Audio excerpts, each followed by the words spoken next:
போட்டோஸ்லாம் எடுத்ததுல பார்த்து என்ன சொன்னாங்க? நான் குழந்தையா இருந்ததா அது கண்டுபிடிச்சிங்களா? நான் தான். அது வந்து எனக்கு நல்லா தெரியுது. எனக்கே ஆச்சரியமா இருந்தது. ஆமா, அது வந்து நான் பிறந்து ஒரு 2 இயர்ஸ்க்குள்ள 1.5 வயசு இருக்கும்போது வந்து வனிதா ஃபிலிம் ப்ரொடக்ஷன்ஸ் எங்க அப்பா அம்மா ஆரம்பிச்சது சென்டிமெண்டா. ஸோ அதுல வெற்றி தோல்வி எல்லாமே பார்த்துருக்காங்க. ஆனா வந்து எம்ஜிஆர் சிவாஜி ரஜினி கமல்லையும் அதுல தான் எடுத்தேன். பட் அந்த பர்டிகுலர் அந்த ஓப்பனிங்ல பூஜை பண்ணது வந்து அந்த வீடியோ இல்லை. பட் அது ரீசெண்டா தான் எங்களுக்கு கிடைச்சது. இது வந்து ப்ரொடியூசர் அடம் பிடிச்சி அதை எப்படியாவது கரெக்ஷன் பண்ணி, ஏன்னா அது கொஞ்சம் இதுக்கு மேட்ச் பண்ணுறது கொஞ்சம் கஷ்டமாக இருந்தது. ஒரிஜினல் வீடியோ கிடைக்கல. பட் அது என்னோட டிஐ ஆர்டிஸ்ட் ரகு சாரை ரொம்ப தேங்க் பண்ணோம். அவ்வளோ சின்சியராக எனக்காக ஒர்க் பண்ணாங்க, அவ்வளோ எஃபர்ட் எடுத்திருக்காங்க.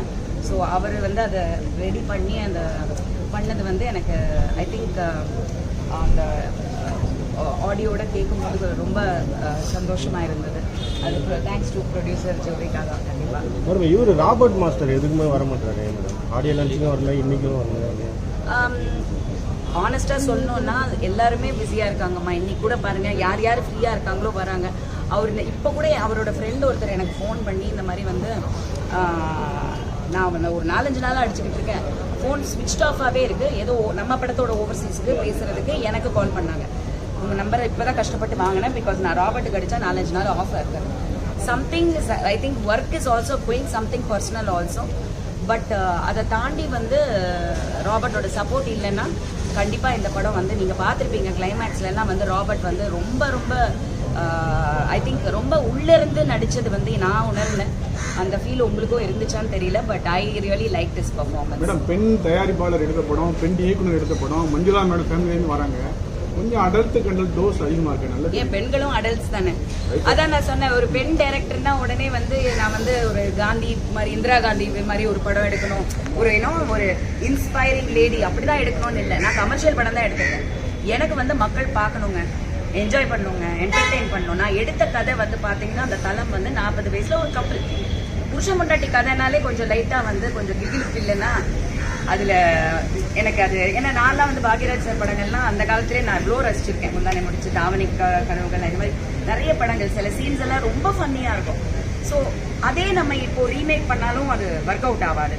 இன்னைக்கு இருக்கிற ஜென்சி கிட்ஸுக்கு வேற லெவல் போயிட்டாங்க அவங்க.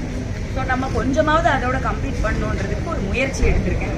ஹோப்ஃபுல்லி அது வரவேற்பு இருக்கும்னு நம்புறேன். தமிழ் சினிமாவிலேயே இந்த மாதிரி ஒரு சீன் வந்து பண்ணதே கிடையாது, யாருமே பண்ணதே கிடையாது. அது பெரிய முயற்சி. அது வந்து பார்த்தீங்கன்னா அது சில பேருக்கு புரியல, சில பேருக்கு மட்டும் தான் புரியும். அந்த டப்பா மேட்டர் ஏன் மெயினாக போட்டீங்க? வெரி இம்பார்ட்டன்ட் இல்லைங்க. இன்னைக்கு ஒன்றும் இல்லைங்க, ஐவிஎஃப்ங்கிறது வந்து உலகம் பூரா வந்து பார்த்தீங்கன்னா ஒரு மிகப்பெரிய மெடிக்கல் இதில் வந்து ஒரு பிரேக் த்ரூ கொண்டு வந்திருக்கு. Fertility clinics, hospitals. ஏன்னா அப்படி ஒரு சுச்சுவேஷன் உருவாயிடுச்சு உலகம் பூராவே.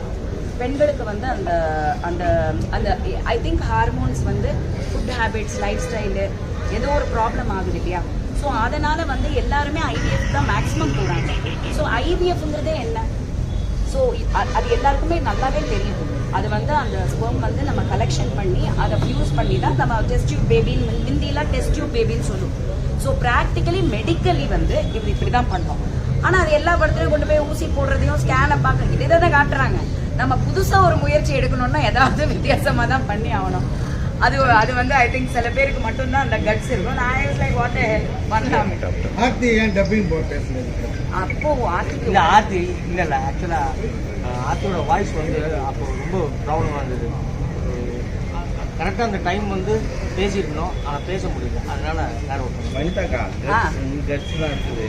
இந்த சாங் வச்சுருக்கீங்களே, பாதி சாங் போட்டாலே கேஸ் போடுவாருன்னு சொல்லுவாங்க. இப்போ நீங்கள் ஃபுல் சாங் வச்சுருக்கீங்க, ஒருத்தர் எதாவது பேசுனீங்களா? இல்லையே, நான் மீடியாலே ரிலீஸ் பண்ணேன். நேராக போய் பார்த்து ராஜா பாட்டை வந்து ஆசீர்வாதம்லாம் வாங்கி பேசி சொல்லிட்டு தான் வந்தோம். லைசன்ஸ் வந்து காசு கொடுத்து சோனி தான் ரிலீஸே பண்ணியிருக்காங்க. நீங்கள் பார்த்தீங்கன்னா அவங்க தான் ரிலீஸ் பண்ணியிருக்காங்க. ஸோ அவர் ஆக்சுவலி கேஸ் போடணும்னு நினச்சா சோனி மேலே தான் எடுக்கணுமே தவிர எனக்கும் அதுக்கும் சம்மந்தம் இல்லை. யார் கரெக்டாக வந்து அந்த பேப்பர் ஒர்க் பண்ணி கொடுத்தாங்களோ நான் பண்ணிட்டேன். யார் படம் தெரிஞ்சுக்கணும் அதெல்லாம் எனக்கு தெரியல. இனிமேலும் போடலாம், யாருக்கு தெரியும். சந்திப்போம், எதுவாக இருந்தாலும் சந்திப்போம். இன்னொரு படத்தில் இன்னொரு கட்ஸ் இருக்கு. ஆக்சுவலாக அவங்களுடைய போட்டோ, பழைய போட்டோவை நிறைய இடத்துல வச்சிருக்காங்க. அவங்க ஓகே எல்லாருக்குமே ஞாபகம் இருக்கும். ஏன்னா see we are all adults at the end of the day. சின்ன பிள்ளைங்களை வந்து நீ பார்க்காத, ஏய் நீ போ அப்படின்னு சொல்றது ஓகே. பட் அந்த சின்ன பிள்ளைங்களையும் எனக்குமே ஞாபகம் இருக்கு. ஷகிலாக்கா நான் வந்து I think some 6th standard 7th standard அந்த டைம்ல வந்து இந்த ஒரு பர்டிகுலர் சேனல் பேர் சொல்லக்கூடாது இல்லை, பர்டிகுலர் சேனல்ல வந்து ஏதோ ஒரு அந்த ஷோவா வரப்போகுதுன்னு சொல்லி நான் கேள்விப்பட்டேன்.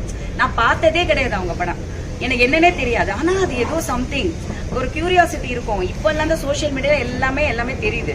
அந்த காலத்துல எங்களுக்கு யாருக்குமே எதுவுமே தெரியாது. ஸோ நான் எங்க வீட்டுல எல்லாம் ரொம்ப ப்ரொடெக்டடா இருப்பாங்க. ஆனா அது ஏதோ நைட்டு 12 மணிக்கு போடுறாங்கன்னு தூக்கத்துல இருந்து ஏஞ்சி போய் சவுண்ட் இல்லாம டிவி ஆன் பண்ணி இது என்னதான் போடுறாங்க அப்படின்றதெல்லாம் கூட நாங்களும் பார்த்துருக்குறோம். ஸோ அதெல்லாம் அந்த ஒரு சின்ன மெமரிஸ் தான், ஞாபகப்படுத்துறது இல்லையா? ஆமா இல்ல இப்படிலாம் நடந்துச்சுன்னு இல்லை. ஸோ அந்த ஒரு மெமரியை செரிஷ் பண்றது I think that is what I wanted to to. எப்பவுமே வனிதா வந்து ரொம்ப பிரிஸ்கா இருப்பாங்க, ஏன் ஒரு கொஞ்சம் டல்லா இருக்காங்க முடியல. எப்பவுமே பிரிஸ்கா இருப்பாங்க. இல்ல அது ஒரு ப்ரொடியூசரா வந்து படத்தை ரிலீஸ் பண்றதே கஷ்டம். டைரக்டர் ஃபர்ஸ்ட் டைம் பண்ணும்போது அதுக்கான நர்வஸ்னஸ் எல்லாமே இருக்கும். அதை தாண்டி வந்து பாத்தீங்கன்னா ஒரு ரெஸ்பான்சிபிலிட்டின்னு ஒன்று இருக்கு இல்லையா? இவ்வளோ பேருக்கு நான் பதில் சொல்லணும் அப்படின்ற ஒரு விஷயம் வந்து ஒரு பாரம், பெரிய பாரம். நாளைக்கு காலையில் அது என்ன ரிசல்ட்டோ அதுக்கப்புறம் தான் எனக்கு நான் நார்மலுக்கு வர முடியும். அது வரைக்கும் அந்த டென்ஷன் அந்த எமோஷன் வந்து எனக்கு அழுகையும் வருது, அழுகையும் வரமாட்டேங்குது. ஏன்னா நான் இந்த நேரத்தில் அழுதுட்டேன்னா அது கரெக்ட் கிடையாது. நான் தான் அந்த கேப்டன் ஆஃப் த ஷிப் அப்படின்னா அது போய் முட்டுதோ இல்லை வந்து அந்த டைட்டானிக் வந்து காப்பாற்றுறோமோ அந்த செகண்ட் வரைக்கும் நான் போராடி தான் ஆகணும். ஸோ நான் பிரேக் டவுன் ஆகணும்னா கூட அது விடாமல் நான் ட்ரை பண்ணுறேன், அவ்வளோதான். நீங்க கூட இந்த அந்த படத்துலேயும் மிஞ்சிருச்சுன்னு நினைக்கிறேன். எது நைட்டில் 12 மணிக்கு சவுண்ட் பண்ணி பார்த்து உங்கள் படத்தையும் அப்படி தான் பார்ப்பாங்களோ? இன்னைக்கு எல்லா இடத்துலயும் எல்லாமே அவைலபிளா இருக்கு. ஸோ அதனால கண்டிப்பா சொல்ல முடியாது. பொண்ணு பார்த்தாங்களா ஃபர்ஸ்ட் இந்த படத்தை? எவ்ரிபடி என்ன சொன்னாங்க? ஐ மீன் ஒர்க் பண்ணாங்க இல்ல, கூடவே தானே இருக்காங்க. இன்னைக்கு அதான் சொல்றேனே, நாசூக்கா சொல்றேன். அந்த காலத்துல வந்து எங்க அம்மா அப்பா வந்து அமெரிக்கால இருந்தோம் நாங்க. அப்போ இங்கிலீஷ் படத்துக்குலாம் கூட்டு போவாங்க. அங்கெல்லாம் எந்த ரெஸ்ட்ரிக்ஷன்லாம் எதுவுமே கிடையாது. எல்லா சீன்லயும் கிசிங் சீன் இருக்கும். அப்போ வந்து க்ளோஸ் யூர் ஐஸ் அப்படின்ட்டு எங்க அம்மா வந்து இப்படி முந்தானே எடுத்து கொடுப்பாங்க. உடனே நானு புளித்தால இப்படி மூடிக்குவோம். நமக்கு ஏதோ நடக்குதுன்னு தெரியும். ஆனாலும் அந்த பேரண்ட்ஸ்க்கு என்னன்னா அவங்க பார்க்கக்கூடாது. நமக்கு வந்து இஸ் இட் ஓவர் அதை முடிஞ்சிடுச்சான்னு அப்புறம் அங்கிருந்து இன்னொரு ஃப்ரெண்ட், அமெரிக்கன் ஃப்ரெண்டு எங்க அம்மா கிட்ட முடிஞ்சிடுச்சான்னு கேட்கும் போதே தெரியல, அவளுக்கு ஏதோ நடக்குதுன்னு தெரியுது, நீ என்னத்துக்கு மூடுற? அந்த கான்செப்ட் அந்த காலத்துல. இன்னைக்கு வந்து பாத்தீங்கன்னா ஒரு மாடர்ன் மைண்ட் இருக்கிறது. சிலதெல்லாம் வந்து நம்மளும் இக்னோர் பண்ணிடணும். பிள்ளைங்களுக்கு சில விஷயம் தெரியும், தெரிஞ்ச மாதிரி நம்ம கிட்ட காமிச்சிக்க மாட்டாங்க. அதே மாதிரி நம்ம போய் நோண்டி உனக்கு தெரியுமான்னு கேட்கறதும் தப்பான ஒரு விஷயம். அவங்களுக்கும் தெரியும் சில விஷயங்கள். ஒரு அடல்ட்ஸ்னா என்ன பண்ணுவாங்க, அவங்க லைஃப் ஸ்டைல் என்னன்னு அவங்களும் வந்து கேட்க மாட்டாங்க. So it's an understanding. ஏன்னா அவங்க வளர போறவங்க, நம்ம வளர்ந்தவங்க, வித்தியாசம். படத்துல நாங்க ரொம்ப ரசிச்சது குட்டி குழந்தை அந்த ப்ரொடக்ஷன் சொல்லி ஆரம்பிச்சிருக்கிறது நீங்க வந்து பண்ணீங்க, ரொம்ப நல்லா இருந்தது. ஒரிஜினல் ரைட்ஸ் வந்து விஜயகுமார் சார் இருக்கு, அவருக்கு வந்து பெருசு நானே அவரோட காப்பி ரைட் தான், அதனால ஒன்றும் பிரச்சனை இல்லை. நீங்க லாஸ்ட் சீன்ல ஒன்று சொல்லுவீங்க, நாங்களாம் இங்கே தான் இருப்போம், எங்கெல்லாம் தெரியலையா அப்படின்ற மாதிரி ஒரு சொல்லியிருக்கீங்க தமிழ் டைரக்டர்களுக்கு. உண்மையாலுமே உங்களெல்லாம் அவங்களுக்கு கண்ணுக்கு தெரியலையா தமிழ் இண்டஸ்ட்ரியில? நீங்க சொல்லியிருக்கீங்க இல்லை உங்களை கூப்பிட்றதுக்கு யோசிக்கிறாங்களா? ஏன்னா சமீபத்தில் தூள் படத்தில் வரும்போதே இந்த சைக்கிளாக தான் காட்டுவாங்க. இந்த படத்துலையும் அதே மாதிரி தான் கொண்டு வராங்க. ஸோ உங்களை பார்க்கும் போது இல்லை உங்களை கூப்பிடும் போது இந்த கேரக்டருக்கு இவங்க தான் அப்படின்றாங்களா? நீங்க மாற்றத்தை நீங்க யோசிச்சிருக்கீங்களா? இல்லை, அப்படிதான் நினைக்கிறாங்க. அது கண்டிப்பா நான் இந்த படம் பேசும்போதே நான் இந்த ரோல் பண்ணணும் அப்படின்னு ஆசைப்பட்டது. எனக்கு கொஞ்சமாவது நடிக்கிறதுக்கு ஒரு வாய்ப்பு இந்த படத்துல இருக்கும் தான். நான் இதுதான் கொஞ்சம் நடிச்சிருக்கேன். ஸோ அது ஒன்று தான். பட் மற்றபடி இப்போ என்ன பிரச்சனைனா, இப்போ இருக்கிற காமெடியன்ஸுக்கு நான் வயசில் பெரியவன், அவங்களுக்கு ஜோடியாக பண்ண முடியாது. கவுண்டமணி டைம் அப்போ நான் ரொம்ப சின்ன பொண்ணு, அப்பயும் பண்ண முடியாது. ஸோ நான் ரெண்டும் கெட்ட டைம் அது 70s போகிறது தான் என் தப்பு. இல்லை இப்போ எல்லாம் கரெக்ட் ஆகிடும். ஊர்வஷி அக்கா வந்து நெக்ஸ்ட் ஸ்டேஜுக்கு போயிட்டாங்க. இப்போ ஒரு குட்டி ஊர்வஷி இண்டஸ்ட்ரிக்கு கிடைச்சிட்டாங்க. ஆனால் அதை யூஸ் பண்ணணும். திரும்பியும் வந்து நீங்க கேரளால இருந்து கர்நாடகால இருந்து மட்டும்தான் கூட்டிட்டு வந்து வாய்ப்பு கொடுத்தாங்கன்னா ஒண்ணும் பண்ண முடியாது. படத்துல சொல்லியிருப்பாங்க, மோகன்லால் மம்முட்டி எல்லாம் வச்சு காலி பண்ணிட்டு சொல்லணும்னு சொல்லிருப்பாங்க. அது மென்ஷன் பண்ணி போட்டீங்களா நீங்க? அதுதானே உண்மை. மேடம் மைக் வாங்க. அதுதானே உண்மை, அவங்களுக்கே தெரியுமே. மம்முட்டி சார், மோகன்லால் சாருக்கே நல்லா தெரியும். வெள்ளிக்கிழமை ஷகிலாத்தா படம் வருதுன்னா டிஸ்ட்ரிபியூட்டர்ஸ் தள்ளுவாங்க. இது வந்து இண்டஸ்ட்ரியில எல்லாருக்குமே தெரிஞ்சு நானே கேள்விப்பட்டிருக்கேன் குழந்தையில. அதை தான் நான் வந்து அதை திரும்பி ஞாபகப்படுத்தணும். மலையாள லேடி சூப்பர் ஸ்டார் அப்படிங்கறத வந்து நான் என்னோட தம்பி பாலா நடிச்சிருக்காங்க. ஸ்ரீனிக் அவர் ப்ரொடக்ஷன். தான் ரொம்ப உருக்குனாரு. ஆமா ஆமா அதான் ரொம்ப ஆனா முதல்ல என்ன பார்த்தப்ப அக்கான்னு கூப்பிட்டு வந்தா இப்போ என்ன அக்கான்னு கூப்பிடுறது. இந்த எஸ்பி கரெக்டா எல்லா தேட்டரும் எடுத்திருக்காரு, எத்தனை தேட்டர் எடுத்திருக்காரு, கரெக்டா போயிட்டு இருக்காரு. ஃபைனல் லிஸ்ட் இன்னும் வரல. பட் ஒரு இந்த சைஸ் ஆஃப் ஃபிலிம்க்கு ஒரு ரீசனபிள் நம்பர் ஆஃப் தியேட்டர்ஸ் வரும் இல்லையா. நாங்க சும்மா எடுக்கிறோன்றதுக்கு காசு செலவு பண்ணி 500 ஸ்கிரீன் போடுறோம். அது பெரிய படங்களுக்கும் நிறைய அப்படிதான் பண்றாங்க. அதெல்லாம் தேவையில்லை. இந்த படத்துக்கு ஒரு 100ல இருந்து 150 ஸ்கிரீன் மெயின் சென்டர்ஸ்ல போடுறோம். கரெக்டான ஷோ டைமிங்ஸ் போடுறோம். மேட்னி, நைட் ஷோ இன்னும் வசதியா இருக்கும். ஏன்னா ஒரு நம்ம கண்டென்ட்டும் ஒரு அடல்ட் கண்டென்ட் போது இந்த யங்ஸ்டர்ஸும் போகணும் எல்லாமே இருக்கு. ஸோ கண்டிப்பா எல்லா மல்டிப்ளெக்ஸஸ்லயும் வருது. PVR total Karnataka and Tamil Nadu we have taken and direct distribution தான் நம்ம பண்றோம் லோக்கல் டிஸ்ட்ரிபியூட்டர்ஸோட. ஸோ படம் கண்டிப்பா தியேட்டருக்கு வந்துடும் அண்ட் ப்ராப்பரா வந்துடும். அதை நீங்க தான் போய் அதை பார்த்து நீங்க அதான் சொல்றேனே, நீங்க நினைச்சா நாங்க வந்து ஜெயிக்க முடியும். நீங்க டைரக்டர் ஆயிட்டீங்க, அவங்க ஹீரோயின் ஆயிட்டாங்க, அவங்க காசு வாங்கி படம் பண்றீங்க, என்ன ஜாமு? ஜோவிகா வந்து எனக்கு தெரியல. தமிழை பொறுத்த வரைக்கும் சத்தியமா இன்னைக்குமே வந்து எவ்ரிடே ஒரு 2 படம் ஜோவிகா வச்சு ஒரு நல்ல கதை தான் சொல்றாங்க. லைன் கேட்கும் போது எனக்கு ரொம்ப அழகான ஒரு கதையா இருக்கும். ஆனா அது 2வது 3வது படமா இருக்கணும். இன்ட்ரோடக்ஷனுக்கு எடுத்த உடனே அந்த மாதிரி படம் வந்து நாம வந்து ஜோவிகாவை வந்து கொண்டு வர விரும்பல, மாற்றி விட விரும்பல. தப்பாயிடும், ஒரு பாரம் ஆயிடும். அவ்வளோ தேவையில்லை. ஒரு ரெகுலர் படத்துல ஹீரோயினா உள்ள இன்ட்ரடியூஸ் ஆனதுக்கு அப்புறம் அதுக்கப்புறம் அவங்க என்ன வேணா பண்ணா அது மக்கள் ஒத்துக்கிட்டாங்கன்னா பிரச்சனை இல்லை. ஸோ மக்கள் ஃபர்ஸ்ட் வந்து அவளை வந்து ஒரு ரெகுலர் ஃபிலிம்ல பார்க்கணுன்றதுக்காக, நல்ல படத்துக்காக, ஒரு நல்ல ப்ரொடக்ஷன் ஹவுஸ், ஒரு ஹீரோ படம், எனிதிங் ஃபைன். கரெக்டான இன்ட்ரோடக்ஷனுக்காக தமிழ்ல வெயிட்டிங். தெலுங்குல பண்றாங்க, அது நடக்குது. பட் இதுக்காக நாங்க வெயிட்டிங்.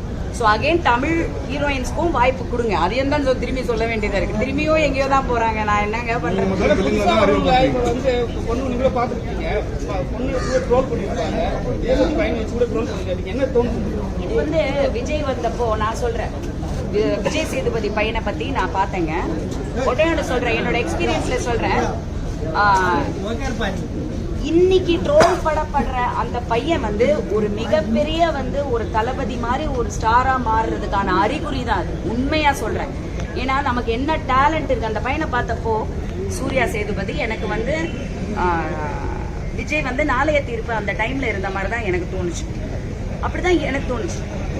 விஜய் படம் வந்து தியேட்டர்ல ரிலீஸ் ஆனப்போ நாங்களே ஒரு படத்துக்கு போயிருந்தோம். Vijay was also there. We went for some Coimbatore மாப்பிள்ளையோ சம்திங்.